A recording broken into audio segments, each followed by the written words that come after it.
To me, it's a magazine that's going out of business. ইয়েমেনের প্রতিরোধ যোদ্ধাদের মারতে গিয়ে এবার কঠিন বিপদে পড়ল পরাক্রমশালী আমেরিকা। যে দেশ নিজেদের প্রযুক্তি নিয়ে বড় বড় বুলি আওড়াত, আজ এক সাধারণ মেসেজিং অ্যাপের চেটে ফাঁস হয়ে গেল তাদের ষড়যন্ত্র। বিশ্বের সামনে যুদ্ধ পরিকল্পনা উন্মুক্ত হয়ে যাওয়ায় ভয়ঙ্কর লজ্জায় পড়েছে দখলদার ইসরায়েলের পৃষ্ঠপোষক আমেরিকা। ঘটনার সূত্রপাত এনক্রিপ্টেড মেসেজিং অ্যাপ সিগন্যালের একটি গোপন গ্রুপকে কেন্দ্র করে। ট্রাম্প প্রশাসনের জাতীয় নিরাপত্তা বিষয়ক শীর্ষ কর্মকর্তারা ওই গ্রুপে যুক্ত ছিলেন। হুতি পিসি স্মল গ্রুপ নামের ওই চ্যাট গ্রুপটিতে ইয়েমেনের প্রতিরোধ যোদ্ধাদের বিরুদ্ধে সামরিক হামলার যাবতীয় পরিকল্পনা নিয়ে আলোচনা হতো।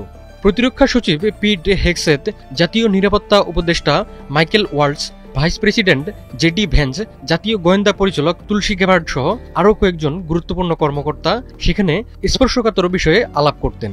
কিন্তু ভুলবশত দ্য আটলান্টিক ম্যাগাজিনের প্রধান সম্পাদক জেফ্রি গোল্ডবার্গকেও ওই গ্রুপে যুক্ত করা হয়। মূলত এই সাংবাদিকের মাধ্যমেই প্রকাশ্যে আসে ট্রাম্প প্রশাসনের ষড়যন্ত্র। জেনেক্সে শিফট করো, লাইফকে লিফট করো। Having to do with what? What were they talking about?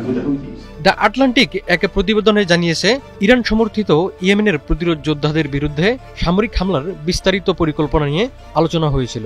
এতে হামলার নির্দিষ্ট লক্ষ্যবস্তু, মার্কিন বাহিনীর অস্ত্র এবং হামলার সময়সূচি নিয়ে তথ্য ছিল।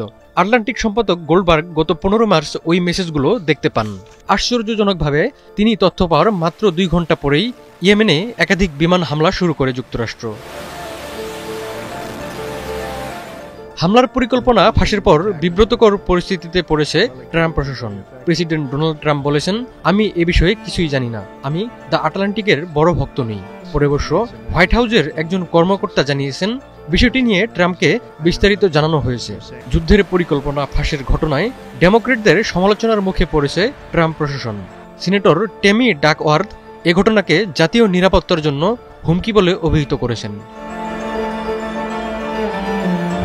যুক্তরাষ্ট্রের জাতীয় নিরাপত্তা পরিষদ এ ঘটনার তদন্ত শুরু করেছে।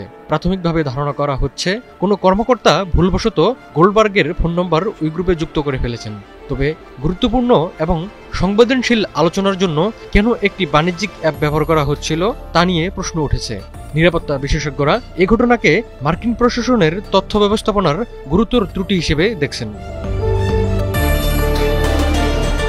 গত কয়েকদিন ধরেই ইয়েমেনে প্রতিরোধ যোদ্ধাদের বিরুদ্ধে বড় আকারের সামরিক হামলা চালিয়ে যাচ্ছে যুক্তরাষ্ট্র।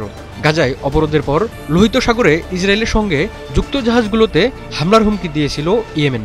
মূলত এই হুমকির পর দেশটিতে শক্তিশালী সামরিক অভিযানের নির্দেশ দেন প্রেসিডেন্ট ডোনাল্ড ট্রাম্প।